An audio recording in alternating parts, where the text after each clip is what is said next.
but you just can't look bad while you're doing it. And that's just bad body language. It's pouting. It's dropping your head. It's, getting frustrated. And I think a lot of times when AAU come around, they see us in the gym, they go 2 for 12. Say we the only offer. They go 2 for 12, and now they thinking, oh, Yep. they're not going to like me no more. And they just don't know. We in our group chat saying, dang, well, she can play. She rebounding the ball. Like, she playing hard. She ain't hitting the shot today, but that's the least of our worries right now. Yeah. And I think it's also, I actually seen that and I put that in my community. Speaking of, if y'all are looking for a community of parents, for parents, you need to get in a different community. It's going to be in a description somewhere. But I put that in my community because I think it's the kids, but I think it's more so even the Yeah, the parents. Like parents, the parents put that pressure on them. Yeah. Like, you got to score. You got to do this. You got to, like, you're not gonna score the ball. You're not Yeah. gonna score all the time. You're not gonna have all the points. You're not gonna play a good game all the time. Yeah. Like, nobody does That that. just happens. Like, LeBron have a bad game, I was just telling my wife this the other day because my son, he's 10 and he in the AAU now, and Yeah. she be kind of like, I don't say get mad at me, but she be on me because, like, while he's playing, I don't say nothing to him. Yeah. I just kind of watch, and she was like, you need to be coaching them. You need to be saying that.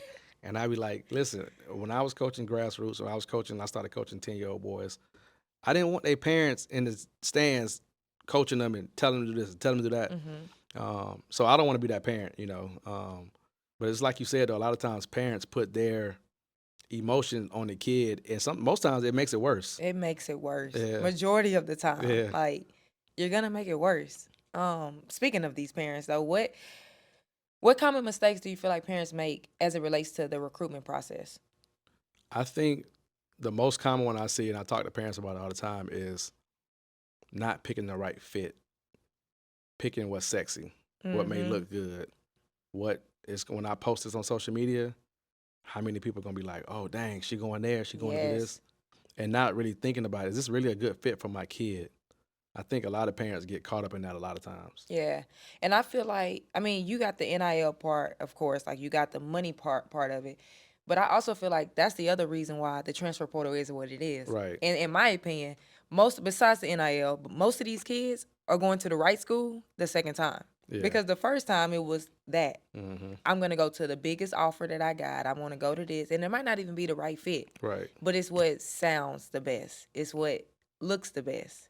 Yeah. And I'm seeing a lot of these kids that are in the portal going to the right schools now because really it's probably where you should have went the first time. Yeah. So I definitely agree with that. I think, too, like, they also go for the wrong reasons. Yeah. So, like, you don't really understand as a senior when you get ready to go to college what's important to you. You may say, oh, I want to go here because the number one thing for me is winning.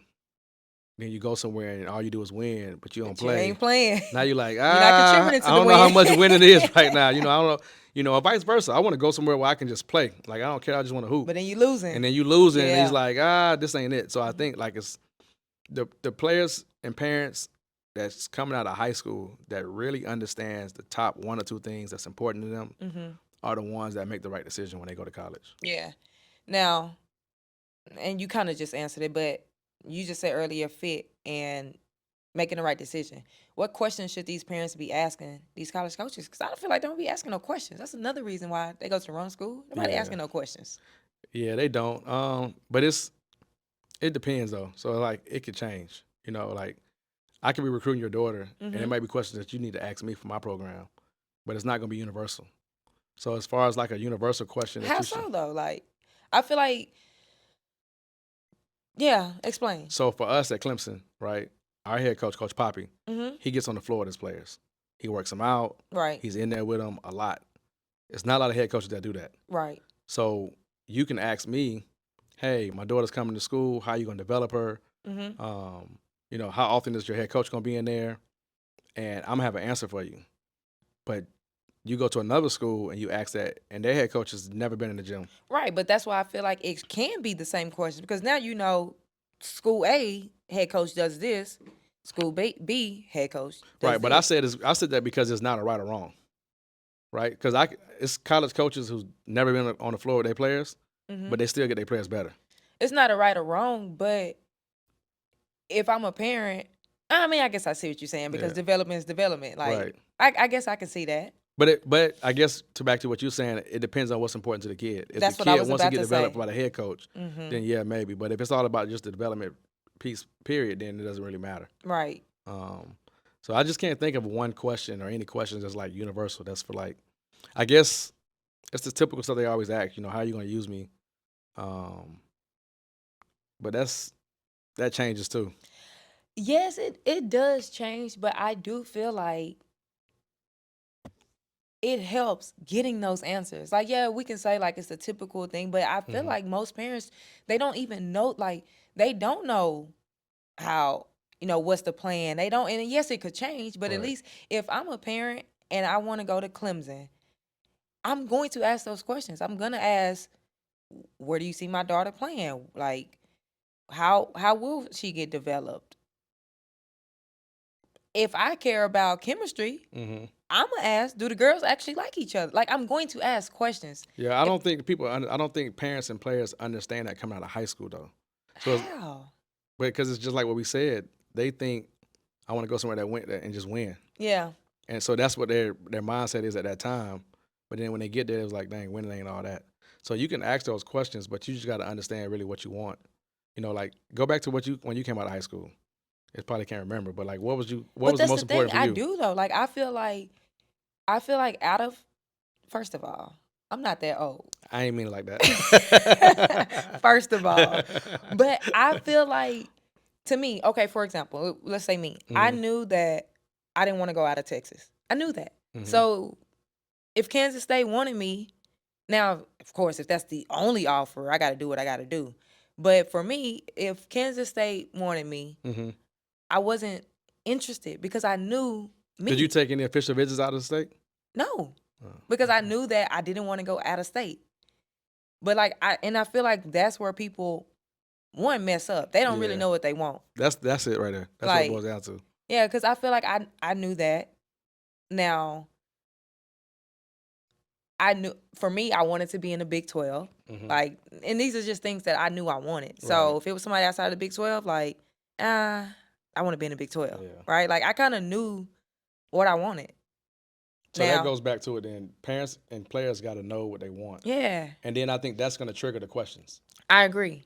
Because even like, I went JUCO first. I went to South Plains. I was deciding between Texas and Arkansas. I knew that I could have went to Arkansas and played more, did more, but I wasn't trying to play after college. Yeah. Like, I wasn't trying to go to the league. Right. So for me, and I'm from Texas. So I'm like, Texas, yeah. Arkansas. I'm going to Texas. I'm not going to play as much as I would at Arkansas, but I knew that. So I just feel like, I guess it's that, like, knowing what you want and being realistic about what you want. Yeah, I think that's the main thing. Because if not, then you going into something blind. And then you mad when it don't work out. Mad, but then, yeah. Now that makes sense because I don't know, for some reason it's like fog. Yeah. And they don't really realize it until maybe sophomore, junior year, and it's like, this is really what I want. Yeah, but see, and again, I feel like, and we talking general, so like to me, I feel like you you got a lot of different pockets of players and parents. You got the ones who don't know and really want some help, the ones who think they know. Yeah. You just got a lot of different pockets. And I really want to talk to the ones who like just don't know. Like they need the guidance, they want the guidance. And in my opinion, I just feel like they truly don't know what questions to ask. Like even like how you just said, the typical questions. To me, I knew exactly what you were talking about when you said the typical questions. There are some parents that are listening to this right now. It's like, well, what are the typical questions? Yeah. So like, I think that's the thing. Like, some parents truly don't know. And maybe not at your level, or maybe so, I don't know. But maybe not at your level as much. But there are a lot of parents who truly have no clue what to ask. I think then for those parents, my advice would be is make sure your circle is really good. Yeah. And what I mean by that, it means like high school coach, AAU coach, trainer. Not a lot of people in it though. Right? Yeah. Because there's too many voices. Yeah. But if your circle is really good, then and that's what hat I wore when I was coaching high school. Now both AAU programs that I was with, boys and girls, is one of the best in the country, so I didn't really have to do it as much. But with my high school guys, I was giving those parents things to ask for, things to look for when they went on those visits, when they got on the phone with college coaches, because a lot of my high school guys, when I was coaching, was like mid-major guys and low-major guys. Right. And they just didn't get that exposure. They might only had 2 offers. Mm-hmm. And they kind of had to decide between those 2. Yeah, that makes sense. And I'm gonna add to that. I also think it's important to like get somebody that's non-biased, somebody that's like whether that's like someone in the media. Like Yeah. I'm in Texas, so I'm gonna shout out Ray G. You got the Ray G's. You got I'm not even gonna say Texas because a lot of them work with kids from all over, but a Ray G, a Jason Key, uh, maybe even a Lefty or Ashley.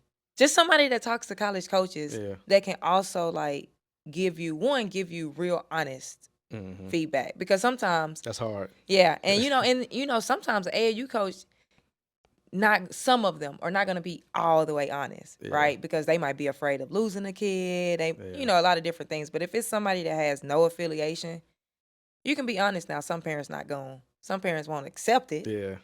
But I just feel like that's where that circle comes from.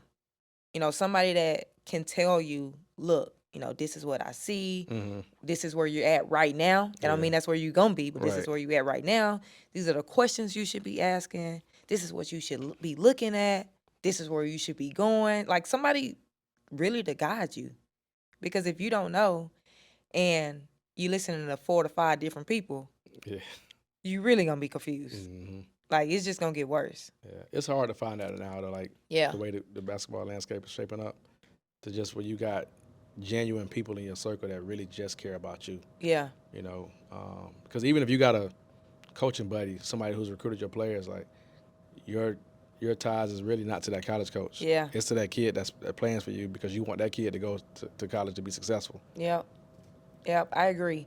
When you go into events, how do you determine which events you're going to go to? And I'm talking live period, of course. Like, how do you determine which ones? I know in April, I feel like 9 different events. In May, and every live period, there's multiple events. So how do you determine which ones you're going to go to? It depends on where our top kids are. Like we're recruiting 10 kids, and 4 of them is here, 4 of them is here, one's here, and say it's 7 events. Then the one event that got 4 kids, we're gonna probably go there. What if your top kid is the one kid at a totally different event? Then we're gonna mix it up a little bit. Mm-hmm. If it's a top kid and she's the only one playing that tournament, we're gonna be there. Even if you got 4 others at a different tournament? Yeah, because we got 4 coaches. Yeah. So somebody will be at each one of those spots, and we'll just kind of split it up. Yeah.